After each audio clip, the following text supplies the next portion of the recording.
Meet the editors. ചോദ്യം ഇതാണ്, മോദി ചോദിച്ചതിൽ കഴമ്പുണ്ടോ?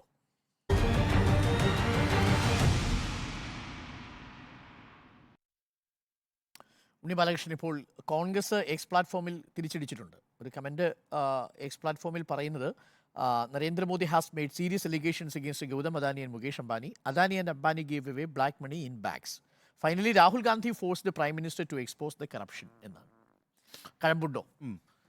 വളരെ ഗുരുതരമായൊരു പ്രസ്താവനയാണ് പ്രധാനമന്ത്രി നരേന്ദ്രമോദി നടത്തിയിരിക്കുന്നതെന്ന കാര്യത്തിൽ യാതൊരു സംശയമില്ല. ഇപ്പോൾ അദ്ദേഹത്തിൻ്റെ പ്രസംഗം നമ്മൾ പ്രേക്ഷകരെ കേൾപ്പിച്ചല്ലോ. അദ്ദേഹം പറഞ്ഞിരിക്കുന്നത് ചാക്കുകെട്ടുകളിൽ നിറച്ച് കള്ളപ്പണം അദാനിയും അംബാനിയും രാഹുൽ ഗാന്ധിക്കും കോൺഗ്രസിനും നൽകിയിരിക്കുന്നു, അവർക്കിടയിൽ ഒരു ഡീല് നടന്നിരിക്കുന്നു എന്നാണ്. അത് പറയുന്നത് ആരാണ്? രാജ്യത്തിൻ്റെ പ്രധാനമന്ത്രിയാണ്. രാജ്യത്തിൻ്റെ പ്രധാനമന്ത്രി പറയുന്നു ഒരു വലിയ കള്ളപ്പണ ഇടപാട് നടന്നിരിക്കുന്നു എന്ന്. അത് അദ്ദേഹം ഒരു തെരഞ്ഞെടുപ്പ് പ്രചാരണത്തിൽ പറയേണ്ട ഒരു വിഷയം മാത്രമല്ലല്ലോ. രാജ്യത്തിൻ്റെ പ്രധാനമന്ത്രിക്ക് രാജ്യത്തിൻ്റെ സമ്പദ് വ്യവസ്ഥയെക്കുറിച്ചൊക്കെ വളരെ കൃത്യമായ അറിവുണ്ടാവണം. അവിടെ നടക്കുന്ന തെറ്റായ ഡീലുകൾ എന്തെങ്കിലും ഉണ്ട് എങ്കിൽ അത് നിയമത്തിൻ്റെ മുന്നിൽ കൊണ്ടുവരാനൊക്കെ ബാധ്യതപ്പെട്ട ഒരാളാണ് അദ്ദേഹം ഇതൊരു തെരഞ്ഞെടുപ്പ് പ്രചാരണ വിഷയം മാത്രമാക്കി ചുരുക്കിയതിൽ അത്ഭുതം കൂറുകയാണ് ഞാൻ. കാരണം എന്താ വെച്ചാൽ പ്രധാനമന്ത്രി കൂടിയാണ് നരേന്ദ്രമോദി. പ്രധാനമന്ത്രി എന്ന നിലയ്ക്ക് രാജ്യത്തോടൊരു ഉത്തരവാദിത്വമുണ്ട്. ഏത് തരത്തിലുള്ള കള്ളപ്പണ ഡീൽ നടന്നാലും അത് നിയമത്തിന് മുമ്പിൽ കൊണ്ടുവരാൻ ബാധ്യതപ്പെട്ട ഉത്തരവാദിത്തപ്പെട്ട നരേന്ദ്രമോദി അതൊരു തെരഞ്ഞെടുപ്പ് പ്രചാരണ വിഷയം മാത്രമാക്കി അവസാനിപ്പിച്ചിരിക്കുന്നതിൽ അത്ഭുതം കൊള്ളുകയാണ് ഞാൻ. എന്തായാലും അതൊരു ഗുരുതരമായ പ്രസ്താവനയാണ്. രണ്ടാമത്തെ കാര്യം, ഈ അംബാനിയും അദാനിയും ആരാണ്? അംബാനിയും അദാനിയും എന്ന് പറഞ്ഞാൽ നമുക്കറിയുന്നത് പോലെ നരേന്ദ്രമോദിയുടെ ഇടം കൈയും വലം കൈയുമാണ്. ഇപ്പോൾ 2002 നരേന്ദ്രമോദി ഗുജറാത്തിൽ വരുന്നത് മുതലാണ് അദാനി എന്ന് പറയുന്ന ഒരു വ്യവസായി വളർന്നു വരുന്നത്.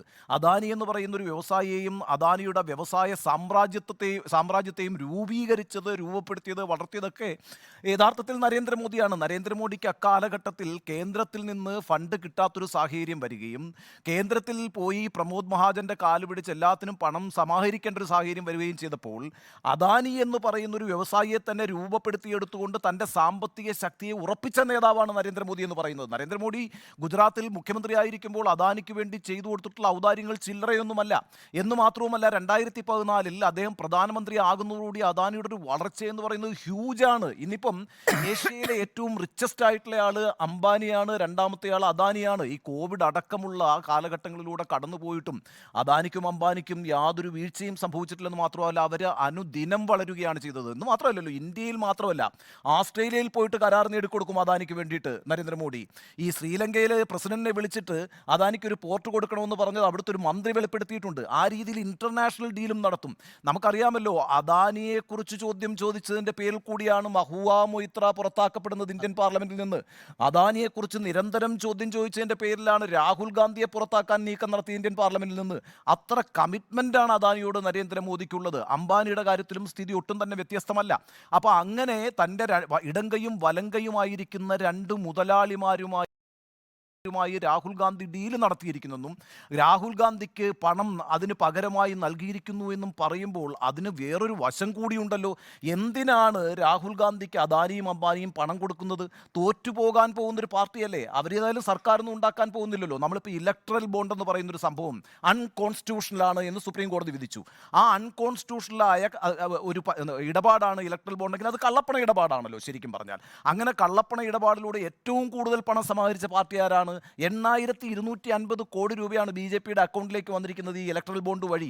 അത്രയും പണം വേറൊരു രാഷ്ട്രീയ പാർട്ടിക്കും കിട്ടിയിട്ടില്ലെന്ന് മാത്രമല്ല, തൃണമൂൽ കോൺഗ്രസിന് കിട്ടിയ അത്രയും പണമോ DMKക്ക് കിട്ടിയ അത്രയും പണമോ കോൺഗ്രസിന് യഥാർത്ഥത്തിൽ കിട്ടിയിട്ടില്ല. എന്തുകൊണ്ടാണ്? കോൺഗ്രസിന് ഈ പൈസ കൊടുത്താൽ വേസ്റ്റ് ആണെന്നുള്ളത് ഈ പറയുന്ന മുതലാളിമാർക്കറിയാം. അതേസമയം തൃണമൂൽ കോൺഗ്രസ് ബംഗാളിൽ ഭരിക്കുന്ന പാർട്ടിയാണ്, DMK തമിഴ്നാട് ഭരിക്കുന്ന പാർട്ടിയാണ്. അവർക്ക് പൈസ കൊടുത്തു കഴിഞ്ഞാൽ അതിൻ്റെ ലാഭം ഉണ്ടാക്കാനും ഈ മുതലാളിമാർക്കറിയാം. അപ്പോൾ തോറ്റുപോകുന്ന ഒരു പാർട്ടിക്ക് എന്തിനാണ് പൈസ കൊടുത്ത്? അപ്പോൾ നരേന്ദ്രമോദി മനസ്സിലാക്കുന്നൊരു കാര്യം എന്താണ് എന്ന് വെച്ചാൽ ഇന്ത്യയിൽ കാറ്റുമാറി വീശിയിരിക്കുന്നു എന്ന് തന്നെയാണ്.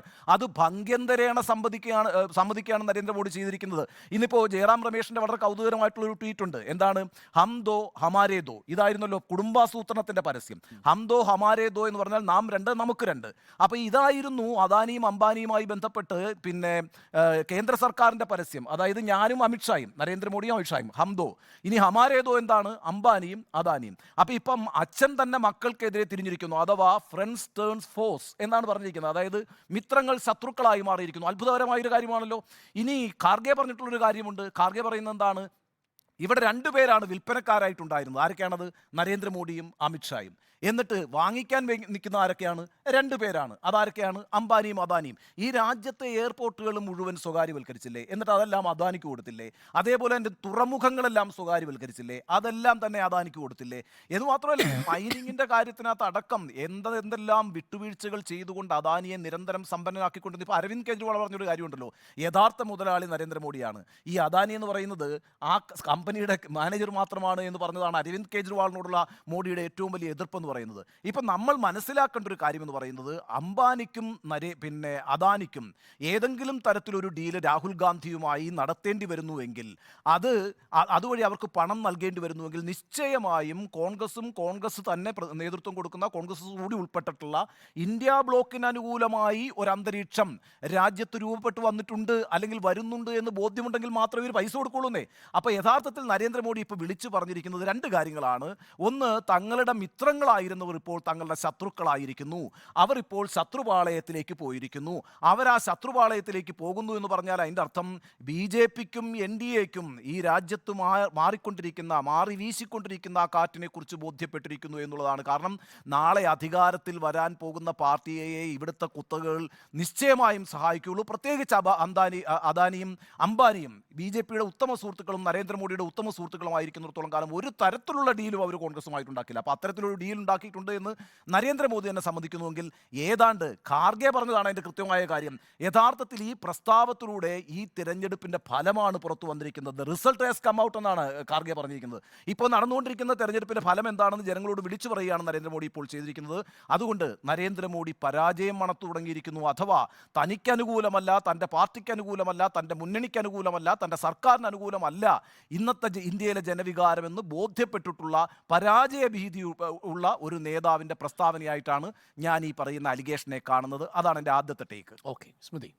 ഇതൊരു ഭയപ്പാടിൽ നിന്ന്, ആശങ്കയിൽ നിന്നുണ്ടായിരിക്കുന്ന പ്രതികരണം തന്നെയാണ്. ഇപ്പോൾ ഉണ്ണി ബാലകൃഷ്ണൻ ചൂണ്ടിക്കാണിച്ചതുപോലെ തന്നെ ഈ പ്രസംഗത്തിൽ പറഞ്ഞതിൻ്റെ അവസാനം പറയുന്നത് ഈ രാജകുമാരൻ എന്നാണല്ലോ രാഹുൽ ഗാന്ധിയെ ഷെഹസാദ പരിഹസിച്ച് വിളിക്കുന്നത്. അപ്പോൾ ഷെഹസാദ കഴിഞ്ഞ 5 വർഷമായി അദാനിക്കെതിരെ പറഞ്ഞുകൊണ്ടിരിക്കുകയായിരുന്നു, അംബാനിക്കെതിരെ പറഞ്ഞുകൊണ്ടിരിക്കുകയായിരുന്നു. പക്ഷേ ഈ തിരഞ്ഞെടുപ്പ് പ്രഖ്യാപിച്ച ശേഷം അങ്ങനെ ഒരു പ്രതികരണം രാഹുൽ ഗാന്ധിയിൽ നിന്നോ കോൺഗ്രസിൽ നിന്നോ വന്നിട്ടില്ല എന്നാണ് മോദി പ്രസംഗിച്ചത്. അപ്പോൾ ഈ തിരഞ്ഞെടുപ്പ് കാലത്ത് മുഴുവൻ കളവും വർഗീയതം വിളിച്ചു പറയുന്ന മോദി മറ്റൊരു കളവ് കൂടി പറഞ്ഞിരിക്കുന്നു എന്നാണ് അതിൽ നിന്ന് മനസ്സിലാക്കേണ്ടത്. കാരണം ഈ പ്രകടന പത്രികയുമായി ബന്ധപ്പെട്ട കളവുകൾ കൂട്ടത്തിൽ തന്നെ പറയുന്നതാണ് ഇതുമായി ബന്ധപ്പെട്ടൊന്നും പറഞ്ഞിട്ടില്ല. പക്ഷേ പ്രകടന പത്രിക പുറത്തിറക്കിയ ശേഷം രാഹുൽ ഗാന്ധി പ്രസംഗിച്ചത് അദാനിയുടെ അല്ല, ഇന്ത്യക്കാരുടെ ഗവൺമെൻറ്റാണ് കോൺഗ്രസ് രൂപീകരിക്കുക എന്നുള്ളതാണ്. അത് പ്രകടന പത്രിക പുറത്തിറക്കിയ ശേഷം ഈ പ്രകടന പത്രികയിൽ തന്നെ പറയുന്നത് എന്താണ്? രാജ്യത്ത് അസമത്വം വർദ്ധിച്ചിരിക്കുന്നു, ദരിദ്രരും ശതകോടീശ്വരും തമ്മിലുള്ള വല്ലാതെ വർദ്ധിച്ചിരിക്കുന്നു പറയുന്നുണ്ട്. അപ്പോൾ ഏപ്രിൽ 12 രാഹുൽ കോയമ്പത്തൂരിൽ പറഞ്ഞത് മോദിയുടെ അദാനി അനുകൂല നയം 2 തരം ഇന്ത്യയെ സൃഷ്ടിച്ചു എന്ന് പ്രസംഗിക്കുകയാണ്. 24 മല്ലികാർജ്ജുൻ ഖാർഗെ, ഇന്ത്യയിൽ 2 വിൽപ്പനക്കാരും 2 വാങ്ങുന്നവരുമാണുള്ളത്. വിൽപ്പനക്കാർ അമിത്ഷായും മോദിയും, വാങ്ങുന്നവർ മോദിയും അദാനിയും. ഇങ്ങനെ പ്രസംഗിച്ചിട്ടുണ്ട്. പിന്നീട് പ്രസംഗം മാറുന്ന ഏത് ഘട്ടത്തിലാണ്? നമ്മൾക്കറിയാം ഈ തെരഞ്ഞെടുപ്പിൻ്റെ 1ഉം 2ഉം ഘട്ടങ്ങളിൽ ഗ്യാരണ്ടിയെക്കുറിച്ച് പറഞ്ഞു. അത് കഴിഞ്ഞ് മൂന്നാമതല്ല 2ന്റെ പകുതിയായപ്പോൾ തന്നെ തീവ്രവാദവും മുസ്ലിം വിരുദ്ധ പരാമർശങ്ങൾ നടത്തി തുടങ്ങി. അതിൻ്റെ മൂർധന്യത്തിലെത്തിയ ശേഷം ഇപ്പോൾ പറയുന്നതാണ് ഈ മോദി അദാനി കൂട്ടുകെട്ട് ഇപ്പുറത്തേക്ക് വന്നു എന്ന്. അത് യഥാർത്ഥത്തിൽ ഒരു കൺഫ്യൂഷൻ ആളുകൾക്ക് ഇടയിൽ ഉണ്ടാക്കാനാണെന്നാണ് ഞാൻ കരുതുന്നത്. അല്ലാതെ ഇപ്പോൾ പെട്ടെന്നൊരു ഘട്ടത്തിൽ ഈ മോദിയും അദാനിയും അംബാനിയും കോൺഗ്രസിന് സഹായം ചെയ്യുന്ന ഒരു ഘട്ടത്തിലേക്ക് എത്തിയെന്നും ഞാൻ കരുതുന്നില്ല. ഒരുപക്ഷെ BJP പ്രതീക്ഷിച്ച സഹായം ഒരുപക്ഷെ ഈ തെരഞ്ഞെടുപ്പിൽ കിട്ടിയിട്ടില്ലായിരിക്കാം. അതാണ് കാറ്റ് വീസുന്നത് കൃത്യമായിട്ടും അവർക്കാണല്ലോ അറിയാൻ കഴിയുക. യഥാർത്ഥത്തിൽ ഇതുമായി ബന്ധപ്പെട്ട് പ്രതിപക്ഷം എല്ലാ കാലത്തും പറഞ്ഞിട്ടുള്ളത്, പ്രതിപക്ഷത്തിന് കുറച്ചു കാലമായി ഈ കേന്ദ്ര സർക്കാരിൽ നിന്ന് നടപടി നേരിടേണ്ടി വന്നിട്ടില്ല, അല്ലെങ്കിൽ പാർലമെന്റിൽ നടപടി നേരിടേണ്ടി വന്ന ഒക്കെ അദാനിയുമായി ബന്ധപ്പെട്ടാണ്. അദാനിയുമായി ബന്ധപ്പെട്ട് ചോദിച്ചതിനാണ് മുഹമ്മദ് മൊയ്ത്രയായാലും രാഹുൽ ഗാന്ധി ആയാലും പുറത്തേക്ക് പോയൊരു സന്ദർഭം ഉണ്ടായിട്ടുള്ളത്. ഈ വിഷയം ഈ അദാനിയുടെ പ്രവർത്തനങ്ങൾ വ്യാജമാണെന്ന ഹിൻഡൻബർഗ് റിപ്പോർട്ടിന്മേൽ അന്വേഷണം വേണമെന്ന് പ്രതിപക്ഷം ശക്തമായി ആവശ്യപ്പെട്ടിരുന്നു. സംയുക്ത പാർലമെന്ററി കമ്മിറ്റി അന്വേഷിക്കണമെന്ന് പാർലമെന്റിൽ ആവശ്യപ്പെട്ടിരുന്നു. അത് നടന്നില്ല. അതോടൊപ്പം തന്നെ സെബിയുടെ അന്വേഷണം അതെവിടെയും എത്തിയിട്ടുമില്ല. അദാനി എന്ന പേരുച്ചരിക്കുമ്പോൾ അതിനൊരു മറുപടി പറയുക എന്ന രീതിയേ ഉണ്ടായിട്ടില്ല. പാർലമെന്റിൽ രാഹുൽ 5 ചോദ്യങ്ങൾ ചോദിച്ചിരുന്നു. വിദേശയാത്രകളിൽ എത്ര തവണ മോദിക്കൊപ്പം അദാനി പോയിട്ടുണ്ട്, എത്ര ചർച്ചകളിൽ മോദിക്കൊപ്പം അദാനി ഇരുന്നിട്ടുണ്ട്? നിങ്ങൾ സന്ദർശിച്ച എത്ര രാജ്യങ്ങളിൽ അദാനിക്ക് കരാർ നൽകിയിട്ടുണ്ട്? ഇലക്ട്രൽ ബോണ്ട് വഴി അദാനി BJPക്ക് എത്ര പണം നൽകിയിട്ടുണ്ട്? എന്തുകൊണ്ട് വിമാനത്താവളങ്ങൾ അദാനിക്ക് നൽകാൻ വേണ്ടി നിയമങ്ങൾ മാറ്റി? ഒരു ചോദ്യത്തിനും എന്ന വാക്ക് വെച്ചിട്ടുള്ളൊരു ഉത്തരം അദാനിയുമായി ബന്ധപ്പെട്ട ആ പേരെ ഉച്ചരിക്കാൻ അദ്ദേഹം തയ്യാറായിട്ടില്ല. മാത്രമല്ല അത് പറയുമ്പോഴൊക്കെ പ്രകോപിതനാവുകയും അതിന്മേൽ നടപടികളെടുക്കുകയും ചെയ്യുകയാണ് നമ്മൾ കണ്ടിട്ടുള്ള കാര്യം. അപ്പോൾ ഈ അദാനിയും മോദിയും തമ്മിലുള്ള ബന്ധം നേരത്തെ പറഞ്ഞതുപോലെ 2002 ഈ ഗുജറാത്ത് വർഗീയ കലാപത്തിന് ശേഷം രാജ്യത്തെ തന്നെ വ്യവസായികൾ മോദിക്കെതിരെ നിലപാടെടുക്കാൻ യോഗം ചേർന്നു. അതിനെ തകർക്കാൻ വേണ്ടി ഗുജറാത്തിലെ വ്യവസായികളെ സംഘടിപ്പിച്ചു. അതിന് നേതൃത്വം നൽകിയത് അദാനിയായിരുന്നു. അന്ന് മുതൽ ഇരുവരും ഒന്നിച്ചുള്ള യാത്രയാണ്, ഇരുവരും ഒന്നിച്ചുള്ള വളർച്ചയാണ്. അദാനിയുടെ വളർച്ച ഘട്ടം ഘട്ടമായി ഉയർന്നിട്ടുള്ളത് മുഴുവൻ ഈ മോദിയുടെ കാലത്താണ് എന്നുള്ള കാര്യം നമുക്കറിയാം. അപ്പോൾ ഇതൊക്കെ സംഭവിച്ചു കഴിഞ്ഞിട്ട് ഇപ്പോൾ അവരെ തള്ളിപ്പറയുന്നു എന്ന് ഞാൻ കരുതുന്നില്ല. ഒരു കൺഫ്യൂഷൻ ആളുകൾക്കിടയിൽ ഉണ്ടാക്കുക എന്ന് തന്നെയാണ്. ജനങ്ങൾ ഇതിനെ എങ്ങനെ എടുക്കുന്നു എന്നതും പ്രധാനമാണല്ലോ. ഇപ്പോൾ ഇന്ത്യ ടുഡേ ഒരു സർവേ നടത്തിയിരുന്നു. ആ സർവേയിൽ വ്യക്തമാക്കിയത് 52%, രാജ്യത്തെ 52% പേരും വിശ്വസിക്കുന്നത് ഇവിടുത്തെ സാമ്പത്തിക നയം രൂപീകരിക്കുന്നത് വൻകിടക്കാർക്ക് വേണ്ടിയാണ് എന്ന് രാജ്യത്തെ 52% കരുതുകയാണ്. അപ്പോൾ ജനം ഇതൊക്കെ മനസ്സിലാക്കുന്നുണ്ട് എന്നൊരു കാര്യം അവിടെ നിൽക്കുന്നു. ഈ അംബാനിയുടെയും അദാനിയുടെയും വളർച്ച അത്ഭുതകരമായിരുന്നു. അത് കോവിഡ് കാലത്ത് എല്ലാ വ്യവസായങ്ങളും തകർന്നപ്പോൾ, എല്ലാ കോടീശ്വരന്മാരും പാപ്പരായപ്പോൾ ഇവർ രണ്ടുപേരും വളരുകയായിരുന്നു. ആ കണക്കുകൾ നമ്മുടെ മുന്നിലുണ്ട്. ഈ രാജ്യത്തെ 15 ശതകോടീശ്വരന്മാരുടെ എണ്ണത്തിൽ ഈ രണ്ടു പേരും ഉയർന്നു നിൽക്കുന്നത് മോദിയുടെ സഹായത്തോടു കൂടിയാണ്. അപ്പോൾ ഏതായാലും പ്രതിപക്ഷം ഇപ്പോൾ ഈ മുസ്ലിം വിരുദ്ധ പരാമർശമൊക്കെ നടത്തുമ്പോൾ, പ്രതിപക്ഷത്തിൻ്റെ പ്രകടന പത്രികയുമായി ബന്ധപ്പെട്ട് വിരുദ്ധ കാര്യങ്ങൾ നടത്തുമ്പോൾ പ്രതിപക്ഷം അതിനെ നല്ല പോസിറ്റീവായിട്ടാണ് കാണുന്നത്. കാരണം അവരുടെ കാര്യങ്ങൾ കുറച്ചുകൂടി വിശദീകരിക്കാനൊരു സാഹചര്യം എത്തിയിരിക്കുന്നു എന്നാണ് അവർ കരുതുന്നത്. അപ്പോൾ ഇതും അതുപോലെ തന്നെ അദാനി വിഷയം ഒന്നുകൂടി വ്യക്തമാക്കാൻ ഇന്നിപ്പോൾ രാഹുൽ ഗാന്ധിയുടെ പ്രതികരണം എത്ര ശക്തമാണ്. അടച്ചിട്ട മുറിയിൽ അകത്തിരുന്ന് മാത്രം അദാനി അംബാനി എന്ന് പറഞ്ഞത് പുറത്തേക്ക് ആ പേരൊന്ന് ഉച്ചരിച്ചല്ലോ, നന്നായിട്ടുണ്ട് എന്ന് പറയുന്നു. അപ്പോൾ അതിന്മേലൊരു ചർച്ച ചെയ്താൽ നമുക്ക് തുടങ്ങാം എന്ന് തന്നെയാണ് പ്രതിപക്ഷം പറയുന്നത്. ഇപ്പോഴത്തെ രാഷ്ട്രീയ സാഹചര്യം ഒട്ടും അനുകൂലമല്ല എന്നവർ ഭയക്കുന്നുണ്ട്. നേരത്തെ കഴിഞ്ഞ ദിവസങ്ങളിലൊക്കെ നമ്മൾ ചർച്ച ചെയ്ത പോലെ ഹിന്ദി മാധ്യമങ്ങളടക്കം മാറി ഒരു പ്രതികരണത്തിൽ, അതായത് മോദിക്ക് പിന്തുണ നൽകിക്കൊണ്ടുള്ള വാർത്തകളിൽ നിന്ന് അല്പം മാറി ചിന്തിച്ചു തുടങ്ങിയിരിക്കുന്നു എന്ന് വേണം കരുതാൻ. UP-യിൽ 75 സീറ്റ് എന്നുള്ള ലക്ഷ്യം നടക്കാൻ സാധ്യതയില്ല എന്ന വിശകലനങ്ങൾ വരികയാണ്. ഹരിയാനയിൽ സർക്കാർ താഴെ വീണ സാഹചര്യം നമ്മുടെ മുന്നിലുണ്ട്. കർണാടകയിൽ കാര്യങ്ങൾ ശുഭകരമല്ല എന്ന് നമ്മൾ കാണുന്നു. അപ്പോൾ രേവണ്ണയെ തള്ളിപ്പറയുകയാണ്, രേവണ്ണയ്ക്കെതിരെ നടപടിയെടുക്കാത്ത കോൺഗ്രസ് ആണെന്ന ദുർബലമായ വാദങ്ങൾ മുന്നോട്ട് വയ്ക്കുന്നു. ഇതൊന്നും അല്ല നടക്കാൻ പോകുന്നത്, ഇതൊന്നല്ല ഫലവത്താകാൻ പോകുന്ന, അല്ലെ പ്രതിഫലിക്കാൻ പോകുന്ന എന്നുള്ള കാര്യം നമുക്കറിയാം. ഇനിയിപ്പോൾ കേജ്രിവാൾ 20-ാം തീയതിക്ക് ശേഷം പുറത്തിറങ്ങുമെന്നുള്ള പ്രതീക്ഷ അവിടെ നിൽക്കുന്നു. കേജ്രിവാൾ കൂടി പുറത്തിറങ്ങിക്കഴിഞ്ഞാൽ പ്രതിപക്ഷം അതിശക്തമായി തന്നെ മുന്നോട്ട് വരും, അതിശക്തമായ പ്രതികരണങ്ങളുണ്ടാകും. അപ്പോൾ നേരത്തെ ഒന്ന് നീട്ടി എറിഞ്ഞു നോക്കിയതാണെന്നാണ് എനിക്ക് തോന്നുന്നത്. ചർച്ചയിലേക്ക് എത്താം ഇടവേളയ്ക്ക് ശേഷം. അംബാനിയെക്കുറിച്ചും അദാനിയെക്കുറിച്ചും രാഹുൽ ഗാന്ധി തെരഞ്ഞെടുപ്പ് കാലത്ത് സംസാരിക്കുന്നതേ ഇല്ല എന്ന് വാറങ്കലിൽ നരേന്ദ്രമോദി പറഞ്ഞതിലെന്തെങ്കിലും കഴമ്പുണ്ടോ എന്ന ചോദ്യത്തിന് കഴമ്പില്ല എന്ന് തന്നെയാണ് എൻ്റെ വാദം. എന്തുകൊണ്ടെന്നാൽ കോൺഗ്രസ് പുറത്തിറക്കിയിരിക്കുന്ന കണക്ക് പ്രകാരം ഇക്കഴിഞ്ഞ ഏപ്രിൽ മാസത്തിൽ മാത്രം രാഹുൽ ഗാന്ധി അദാനിയെക്കുറിച്ച് 104 തവണയും മുകേഷ് അംബാനിയെക്കുറിച്ച് 30 തവണയും പൊതുയോഗങ്ങളിൽ സംസാരിച്ചിട്ടുണ്ട്. 104 തവണയാണ് അദാനിയെക്കുറിച്ച്. ആ ഉപയോഗിച്ചിരിക്കുന്ന വാക്കൊരു പക്ഷേ പ്രധാനമന്ത്രി നരേന്ദ്രമോദിക്ക് ബോധ്യമാവാഞ്ഞിട്ടാവും. ഉപയോഗിച്ചിരിക്കുന്നത് അദാനി എന്ന് മാത്രമല്ല, മൊദാനി എന്നുകൂടിയാണ്. അതിൽ ഏറ്റവും പ്രധാനപ്പെട്ട ആരോപണം എന്ന് പറയുന്നത് കോൺഗ്രസ് അധികാരത്തിലെത്തിയാൽ ജൂൺ 4-ാം തീയതി ആദ്യം ചെയ്യാൻ പോകുന്ന കാര്യം ഒരു ജോയിന്റ് പാർലമെന്ററി കമ്മിറ്റി കൊണ്ടുവരികയാണ്. മൊദാനി സ്കാം എന്ന് പേരിട്ടിരിക്കുന്ന മോദിയും അദാനിയും ചേർന്ന് നടത്തിയ പൊളിറ്റിക്കൽ ബിസിനസ്സിനെ പൂർണ്ണമായിട്ടും എക്സ്പോസ് ചെയ്യുകയായിരിക്കും എന്നതാണ് കോൺഗ്രസ് പാർട്ടി പറയുന്നത്. അപ്പോൾ ആ അർത്ഥത്തിൽ 104 തവണ തിരഞ്ഞെടുപ്പിൻ്റെ സമയത്ത് രാഹുൽ ഗാന്ധി അദാനിയെക്കുറിച്ചും 30 തവണ മുകേഷ് അംബാനിയെക്കുറിച്ച് സംസാരിച്ചിട്ടുണ്ട് എന്ന കണക്കിൽ ആ ചോദ്യത്തിൻ്റെ നേരിട്ടുള്ള ഉത്തരമാവുന്നു. പറഞ്ഞതിൽ യാതൊരു കഴമ്പുമില്ല. ഇനി എന്തുകൊണ്ടായിരിക്കണം നരേന്ദ്രമോദി ഇങ്ങനെ പറഞ്ഞത്? ആ പറഞ്ഞതിൽ എന്തെങ്കിലും യുക്തിയുണ്ടോ എന്നതാണ് പ്രധാനപ്പെട്ട കാര്യം.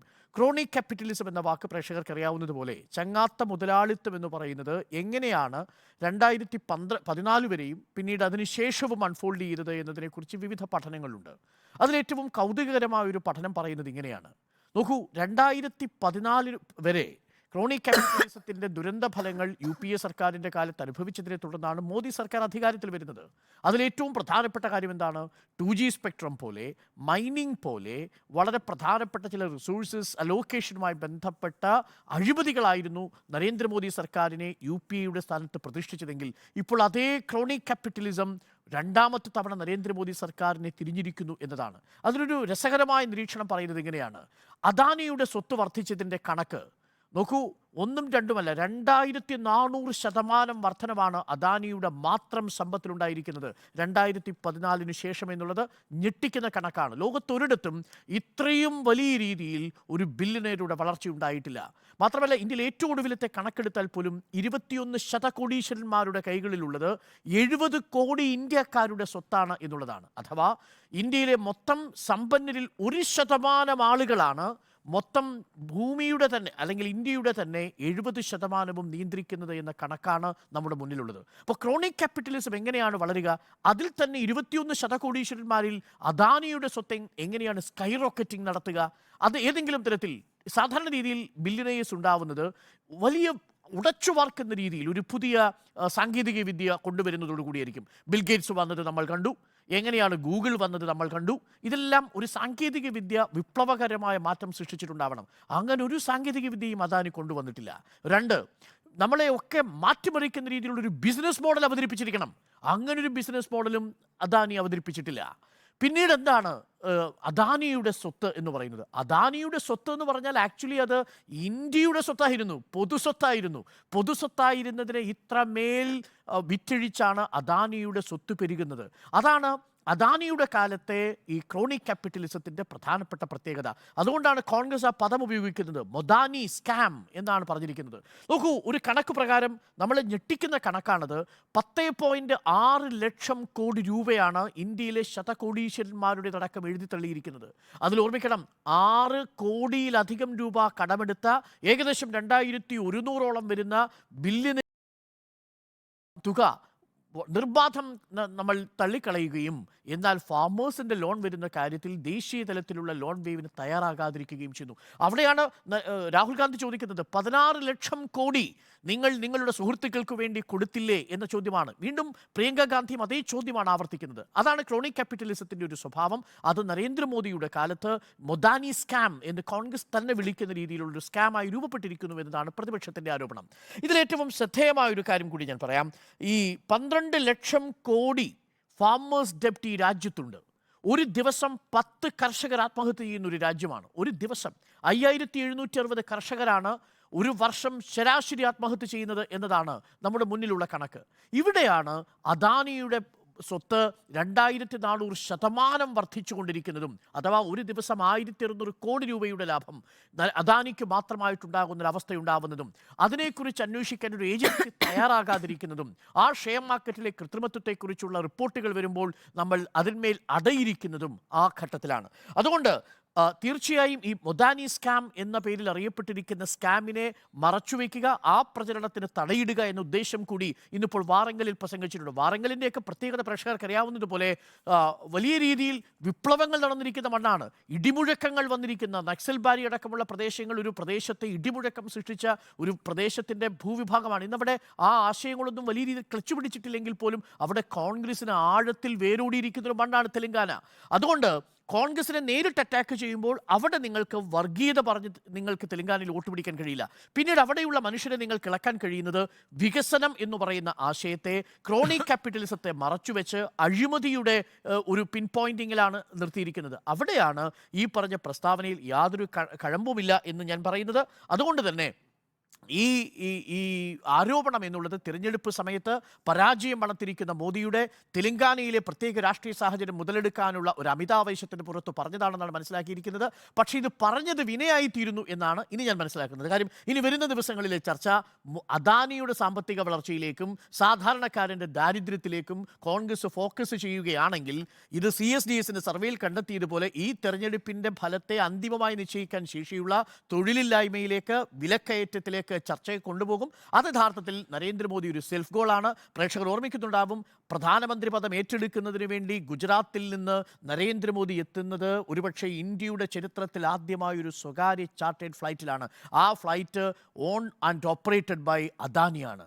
അതിനപ്പുറം ഒന്നും ഒരുപക്ഷെ വിശദീകരിക്കാനുണ്ടാവില്ല. വരും ദിവസങ്ങളിൽ ഈ പ്രചരണവും ശക്തമാകുമെന്നാണ് ഞാൻ മനസ്സിലാക്കിയിരിക്കുന്നത്. ആ അർത്ഥത്തിൽ കോൺഗ്രസിന്റെ കയ്യിലേക്ക് ഈ തെരഞ്ഞെടുപ്പിന്റെ ബാറ്റൺ കൊടുത്തിരിക്കുകയാണ് നരേന്ദ്രമോദി എന്നാണ് എൻ്റെ പക്ഷം. വരും ദിവസങ്ങളിൽ ഇതാണ് ഇനി കോൺഗ്രസ് ഏറ്റെടുക്കുന്നതെങ്കിൽ നരേന്ദ്രമോദി നന്നായി വിയർക്കും. കാരണം ഓൺ ഗ്രൗണ്ട് നമ്മുടെ മുൻപിലുള്ള കണക്കുകൾ പറയുന്നതും അത് തന്നെയാണ്. റിസർവ് ബാങ്കിന്റെ കണക്കുകൾ നമ്മളോട് പറയുന്നത് അതാണ്. 10.6 ലക്ഷം കോടി രൂപയാണ് ഇന്ത്യയിലെ ശതകോടീശ്വരന്മാർക്കു വേണ്ടി നമ്മളുടെ പൊതുമേഖലാ ബാങ്കുകൾ എഴുതിത്തള്ളിയിരിക്കുന്നത് എന്നുള്ളതാണ്. ഇത്രയും മതിയായിരുന്നു 5760 കർഷകരെ ആത്മഹത്യയിൽ നിന്ന് രക്ഷിക്കാൻ എന്നുള്ളതാണ്. ഇതിന്റെ ബെനിഫിറ്റ് ആർക്കാണ് കിട്ടിയിരിക്കുന്നത് എന്നതും കൂടി നോക്കുമ്പോഴാണ് 21 ശതകോടീശ്വരന്മാരാണ് പട്ടികയിൽ മുൻപന്തിയിൽ നിൽക്കുന്നത്. അതുകൊണ്ട് പറഞ്ഞതിൽ യുക്തിയില്ലെന്ന് മാത്രമല്ല, അത് തിരിച്ചടിക്കുമെന്ന് കൂടിയാണ് എൻ്റെ അഭിപ്രായം. M V Nikesh Kumar. നരേന്ദ്രമോദി വളരെ പ്രസക്തമായിട്ടുള്ള ഒരു വിഷയമാണ് ഈ ലോക്സഭാ തെരഞ്ഞെടുപ്പിന് മുമ്പാകെ ഈ രാജ്യത്തിന് മുമ്പിൽ വെച്ചിരിക്കുന്നത് എന്നുള്ളതാണ്. നോക്കൂ, നരേന്ദ്രമോദി ഈ ലോക്സഭാ തെരഞ്ഞെടുപ്പിൻ്റെ ആദ്യഘട്ടം മുതൽ കച്ചിത്തീവിൻ്റെ കാര്യത്തിലായാലും കേരള സ്റ്റോറിയുടെ കാര്യത്തിലായാലും മട്ടൻകറിയുടെ കാര്യത്തിലായാലും മീൻ പൊരിച്ചതിൻ്റെ കാര്യത്തിലായാലും മുസ്ലിം സംവരണത്തിൻ്റെ കാര്യത്തിലായാലും ഒടുവിൽ പാകിസ്ഥാൻ്റെ കാര്യത്തിലായാലും ഉയർത്തിവിട്ട വിഷയങ്ങളെല്ലാം തന്നെയും BJPയുടെ ഒരു വാട്സാപ്പ് യൂണിവേഴ്സിറ്റിയോ അല്ലെങ്കിൽ ഈ ഹേറ്റ് മോങ്കേഴ്സോ ഒക്കെ തന്നെയും വിവിധങ്ങളായിട്ടുള്ള കാലഘട്ടത്തിൽ കൊണ്ടുവന്നിട്ടുള്ള കാര്യമാണ്. അതൊന്നും ക്ലച്ച് പിടിച്ചിട്ടില്ല, അതൊന്നും തെരഞ്ഞെടുപ്പ് വിഷയമാക്കാൻ അദ്ദേഹത്തിന് സാധിച്ചിട്ടില്ല എന്നുള്ളതാണ്. പക്ഷേ ഈ അദാനി അംബാനി വിഷയം പ്രധാനപ്പെട്ട ഒരു മുദ്രാവാക്യമായി, ഒരു ചർച്ചാ വിഷയമായി ഈ ലോക്സഭാ തെരഞ്ഞെടുപ്പിൽ ഉരുത്തിരിഞ്ഞു വരും എന്ന് തന്നെയാണ് ഡോക്ടർ അരുൺ ചൂണ്ടിക്കാണിച്ചതുപോലെ തന്നെ ഞാനും കരുതുന്നത്. നോക്കൂ, അതാണ് നേരത്തെ ഉണ്ണി ബാലകൃഷ്ണൻ ചൂണ്ടിക്കാണിച്ചത്. ഡൽഹി അസംബ്ലിയിൽ വെച്ചാണ് അരവിന്ദ് കെജ്രിവാൾ നരേന്ദ്രമോദിയെ ഒരുപക്ഷെ ഇക്കഴിഞ്ഞ 10, 20, 25 വർഷക്കാലഘട്ടത്തിൽ വളരെ സജീവമായി നരേന്ദ്രമോദി പാർലമെൻ്ററി പാർട്ടി രംഗത്തും സജീവമായി ദേശീയ രാഷ്ട്രീയ രംഗത്താകെയും ഉള്ളപ്പോൾ ഏറ്റവും നിശ്ചിതമായിട്ടുള്ള നരേന്ദ്രമോദിക്കെതിരായിട്ടുള്ള വിമർശനം എന്ന് പറയുന്നത് ദില്ലി അസംബ്ലിയിൽ വെച്ച് അരവിന്ദ് കെജ്രിവാളിൻ്റെ പ്രസംഗമാണ്. അതിൽ അരവിന്ദ് കെജ്രിവാൾ പറയുന്നത് നരേന്ദ്രമോദി എന്ന് ഗൗതം അദാനി എന്ന് പറയുന്നത് ഒരു ഫ്രണ്ട് മാത്രമാണ്. യഥാർത്ഥത്തിൽ ഈ ഗൗതം അദാനിയുടെ ഈ പറയുന്ന പല മടങ്ങ് വിജയമുണ്ടല്ലോ, ബിസിനസ്സിലെ വിജയം, അത് യഥാർത്ഥത്തിൽ നരേന്ദ്രമോദിയുടെ പണം കൊണ്ടാണ് എന്നുള്ളതാണ്. വളരെ തന്ത്രപൂർവ്വമാണ് അരവിന്ദ് കെജ്രിവാൾ ആവശ്യം നിയമസഭയിൽ ഉന്നയിക്കുന്നത്. അദ്ദേഹം പറയുന്നത്, ഞാൻ BJPയുടെ ഒരു പ്രമുഖ നേതാവിനെ കണ്ടു. അപ്പോൾ ആ പ്രമുഖ നേതാവ് എന്നോട് ചോദിച്ചു, നിങ്ങൾക്കറിയാമോ ഈ നരേന്ദ്രമോദി അദ്ദേഹത്തിൻ്റെ സഹോദരന്മാർക്കോ അദ്ദേഹത്തിൻ്റെ ഭാര്യയ്ക്കോ അദ്ദേഹത്തിൻ്റെ ഏതെങ്കിലും തരത്തിലുള്ള ബന്ധുക്കൾക്കോ എന്തെങ്കിലും ചെയ്തു കൊടുക്കുന്നതായിട്ട്? ഇല്ല, ഒന്നും അങ്ങനെ ചെയ്തു കൊടുക്കുന്നില്ല. പിന്നെ എങ്ങനെയാണ് ഗൗതം അദാനിക്ക് വേണ്ടി മാത്രം ഇത്തരം കാര്യങ്ങൾ ചെയ്തു കൊടുക്കുന്നത്? ഇപ്പോൾ ഗൗതം അദാനിയുടെ പേരിൽ എല്ലാ ഈ കോൾ പാടങ്ങൾ ഇട്ട് കൊടുക്കുന്നു, എയർപോർട്ടുകൾ കൊടുക്കുന്നു, റോഡുകൾ, ഇലക്ട്രിസിറ്റി, അങ്ങനെ വെള്ളം പോലെ ആകാശവും ഭൂമിയും പൂർണ്ണമായും യഥാർത്ഥത്തിൽ തീരെഴുതി കൊടുക്കുകയാണല്ലോ ഗൗതം അദാനിക്കും അംബാനിമാർക്കും ഒക്കെ തന്നെയും. എന്തുകൊണ്ടാണ് ഇവർക്ക് ഈ നിലയിലുള്ള സൗജന്യങ്ങൾ, ഇളവുകൾ നരേന്ദ്രമോദി അനുവദിക്കുന്നത് എന്ന ചോദ്യം സ്വയം ഉന്നയിച്ചുകൊണ്ടാണ് അദ്ദേഹം ഉത്തരം പറയുന്നത്. യഥാർത്ഥത്തിൽ 10-15% കമ്മീഷൻ മാത്രം കിട്ടുന്ന ഒരാളാണ് ഗൗതം അദാനി. യഥാർത്ഥത്തിൽ ഈ പണം മുഴുവൻ നരേന്ദ്രമോദിയുടേതാണെന്നുള്ളതാണ്. നോക്കൂ, ഇതിനെ ഹിൻഡൻബർഗിലേക്ക് നമ്മൾ കണക്ട് ചെയ്താലോ? ഹിൻഡൻബർഗ് പറയുന്നത് എന്താണ്? ഈ പറയുന്ന ഇന്ത്യയിൽ നിന്നുള്ള കള്ളപ്പണം വിദേശ രാജ്യങ്ങളിലേക്ക് കൊണ്ടുപോയി, ഈ ടാക്സ് ഹാവൻസിലേക്ക് കൊണ്ടുപോയി അവിടെ ഈ പറയുന്ന ഇവരുടെ സ്റ്റോക്കുകളിലേക്ക് നിക്ഷേപിപ്പിച്ച് ഇന്ത്യയിലെ ഗൗതം അദാനിയുടെ കമ്പനികളിലെ സ്റ്റോക്കിൻ്റെ വില വലിയ നിലയിൽ, മൂല്യം വലിയ നിലയിൽ കുത്തനെ ഉദിക്കുന്നു എന്നുള്ളതാണ്. വലിയ നിലയിലുള്ള കള്ളപ്പണ മാനേജ്മെൻറ്റ് യഥാർത്ഥത്തിൽ ഗൗതം അദാനിക്ക് നടത്താൻ കഴിയുന്നു എന്നുള്ളതാണ് ഹിൻഡൻബർഗിൻ്റെ തന്നെ ആക്ഷേപമായി നമ്മുടെ മുന്നിലുള്ളത്. അതുതന്നെയാണ് യഥാർത്ഥത്തിൽ അരവിന്ദ് കെജ്രിവാൾ നിയമസഭയിൽ ഉന്നയിക്കുന്നത്. അതായത് ഈ കള്ളപ്പണം യഥാർത്ഥത്തിൽ നരേന്ദ്രമോദിയുടേതാണ്. ആ നരേന്ദ്രമോദി തൻ്റെ ബിസിനസ് ഗൗതം അദാനിയോട് നടത്തുകയാണ്. 10-15% കമ്മീഷൻ മാത്രമേ ഗൗതം അദാനിക്കുള്ളൂ എന്നുള്ളതാണ്. ഇവിടെ നരേന്ദ്രമോദി പറയുന്നത് എന്താണ്? ഒരു ടെമ്പോ വാനിലാണോ പണം എത്തിക്കുന്നത്, കള്ളപ്പണം എത്തിക്കുന്നത്? ഗൗതം അദാനി നേരത്തെ ചൂണ്ടിക്കാണിച്ച പോലെ 2014 മാത്രമല്ല, 2014ലെയും 2019ലെയും ഇന്ന് BJPക്ക് അങ്ങനെ ഒരു ഗൗതം അദാനിയുടെ പണം ആവശ്യമില്ല. 2014 നരേന്ദ്രമോദിയുടെ മുഴുവൻ വിമാനയാത്രകളും മുഴുവൻ പ്രത്യേക വിമാനയാത്രയും ഒരു പ്രധാനമന്ത്രി സ്ഥാനാർത്ഥിയെ സംബന്ധിച്ചിടത്തോളം പ്രത്യേക വിമാനത്തിലല്ലാതെ യാത്ര ചെയ്യാൻ കഴിയില്ലല്ലോ. അത്രയും തിരക്ക് പിടിച്ച ഷെഡ്യൂളാണല്ലോ. 300-ലധികം പൊതുയോഗങ്ങളിൽ അദ്ദേഹത്തിന് പ്രസംഗിക്കേണ്ടി വരും. അത് മുഴുവൻ സ്പോൺസർ ചെയ്തിരുന്നത് ഗൗതം അദാനിയാണ്. ആ സമയത്തൊരു സ്റ്റിൽ ഫോട്ടോഗ്രാഫാണ് യഥാർത്ഥത്തിൽ നരേന്ദ്രമോദിയും അദാനിയും തമ്മിലുള്ള ഒരു ആകെയുള്ള ഫോട്ടോ നിലനിൽക്കുന്നത് എന്നുള്ളതാണ്. അപ്പം ഞാൻ കാണുന്നത് ഈ ലോക്സഭാ തെരഞ്ഞെടുപ്പിലെ ഏറ്റവും പ്രധാനപ്പെട്ട വിഷയം ഇതുതന്നെയാണ്. അത് സാമ്പത്തിക നയത്തിൻ്റെ അടിസ്ഥാനത്തിൽ മാത്രമല്ല, ഈ പറയുന്ന എന്താ പറയുക, ഈ ചങ്ങാത്ത മുതലാളിത്തത്തിൻ്റെ പേരിൽ മാത്രമല്ല.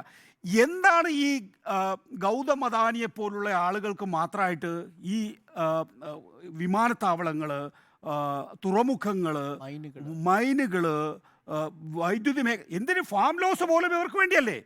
സാധാരണക്കാരായിട്ടുള്ള കർഷകരുടെ ഉൽപ്പന്നങ്ങൾ പോലും യഥാർത്ഥത്തിൽ ഗൗതം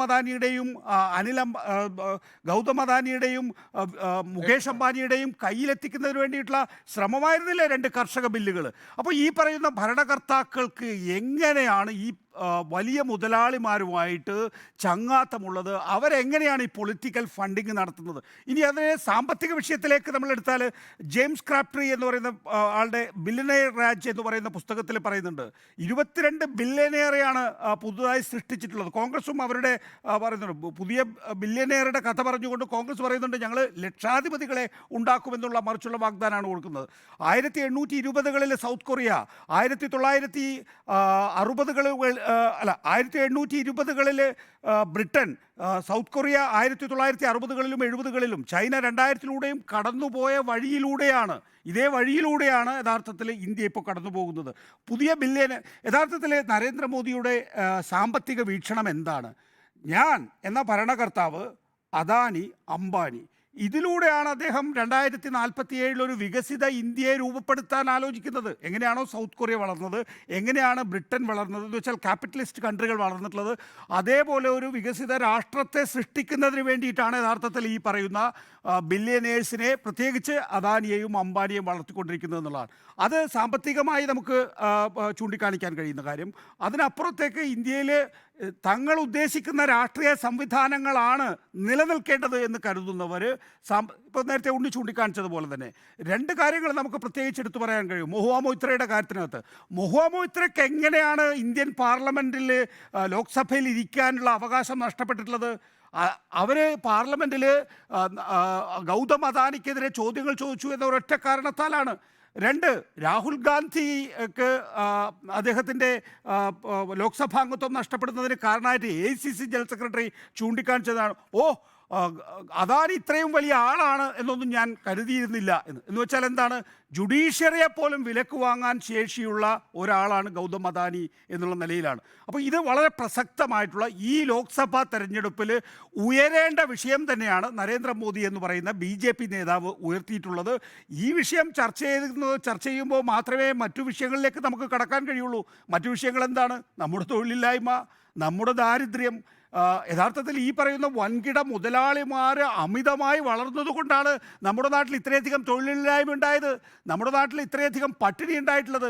അതിലൂടെയാണ് ആ ചർച്ച പോകേണ്ടത്. യഥാർത്ഥത്തിൽ നരേന്ദ്രമോദി ശരിയായ വിഷയമാണ് ഉയർത്തിയിട്ടുള്ളത് എന്നാണ് എൻ്റെ അഭിപ്രായം. 26,700 കിലോമീറ്റർ റോഡുകളാണ് പ്രൈവറ്റ് ടോളുകളിലൂടെ ഇന്ത്യ ഇപ്പോൾ കടന്നുപോയിക്കൊണ്ടിരിക്കുന്നത്. 400 റെയിൽവേ സ്റ്റേഷനുകളാണ് വിവിധ സ്വകാര്യ ഏജൻസികളുടെ കൈകളിലേക്ക് കൊടുക്കപ്പെടാൻ പോകുന്നത്. അതിൽ ഭൂരിപക്ഷവും നിയന്ത്രിക്കുന്നത് അദാനിയോ അംബാനിയോ അതല്ലെങ്കിൽ 21 പുതുതായിട്ട് വന്നിരിക്കുന്ന ശതകോടീശ്വരന്മാരുമാണ്. ഞാൻ നേരത്തെ പറഞ്ഞത് ഒന്ന് തിരുത്താം. അതായത് അദാനി സ്വന്തം നിലയ്ക്കൊരു ബിസിനസ് മോഡൽ അവതരിപ്പിച്ചിട്ടില്ല. ഒരു പ്രേക്ഷകൻ എനിക്കൊരു മെസ്സേജ് അയച്ചിരിക്കുകയായിരുന്നു, അദാനി വികസിപ്പിച്ച ബിസിനസ് മോഡലിൻ്റെ പേരാണ് മോദി.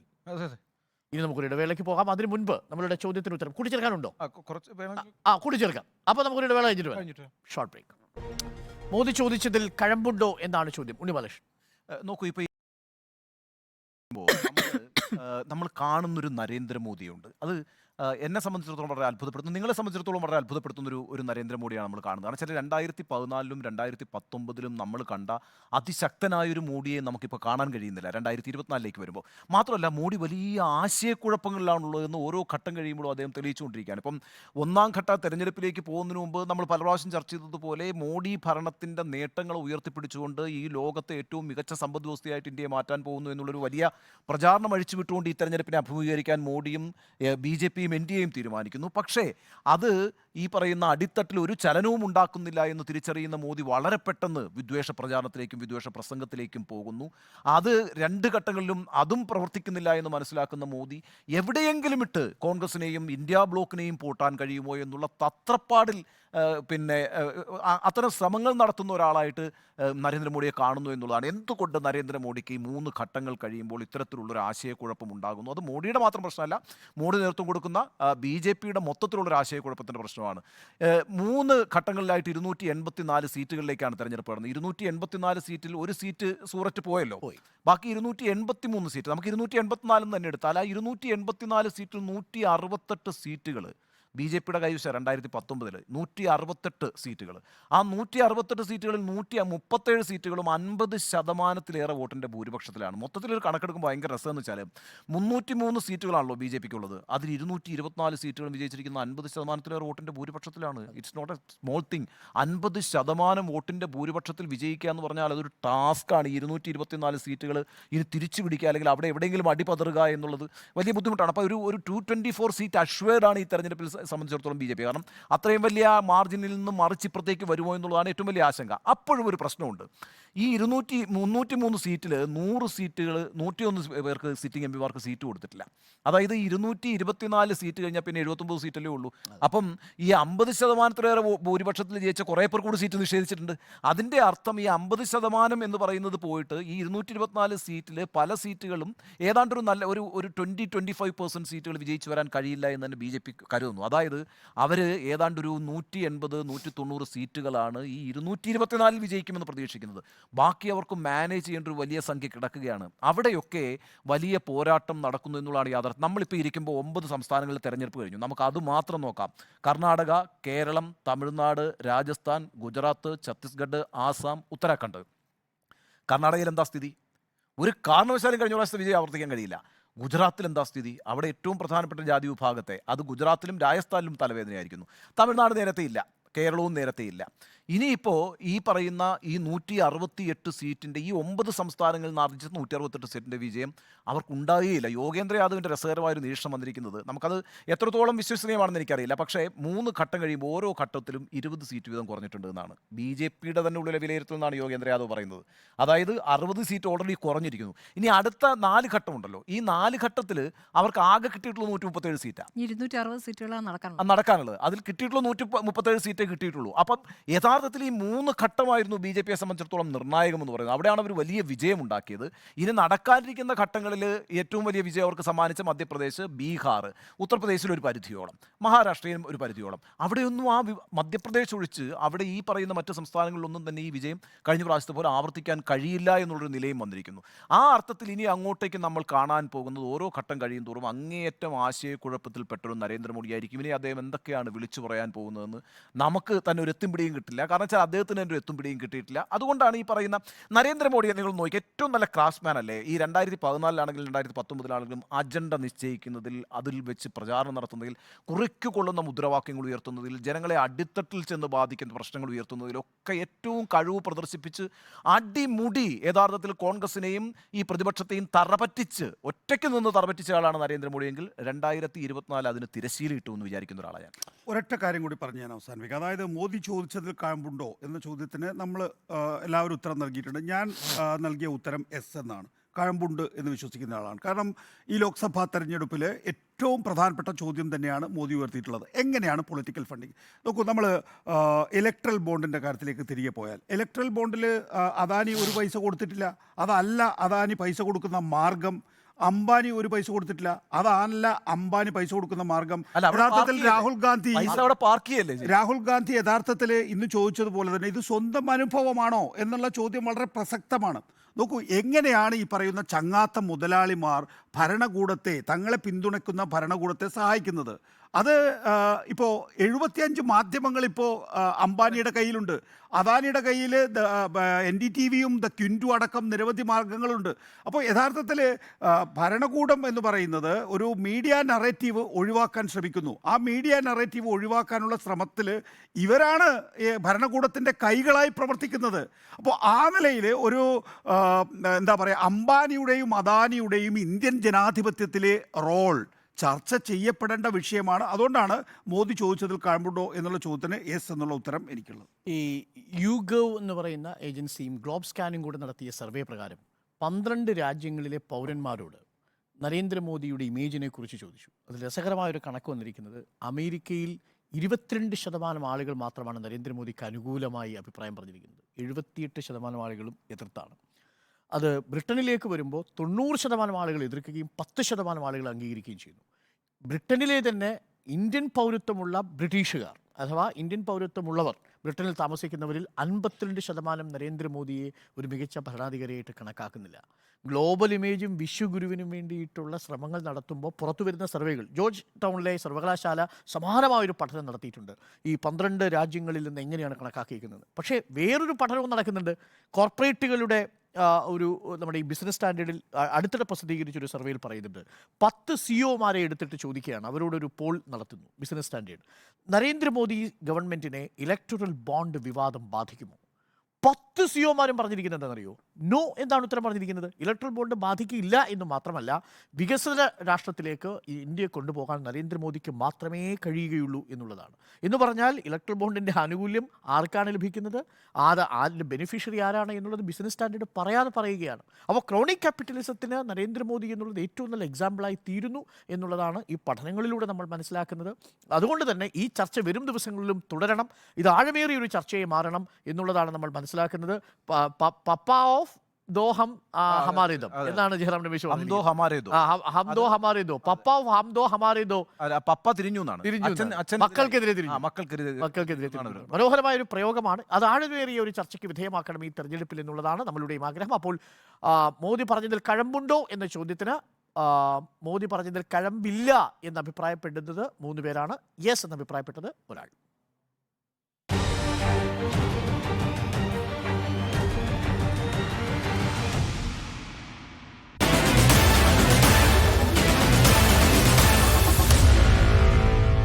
Meet the editors.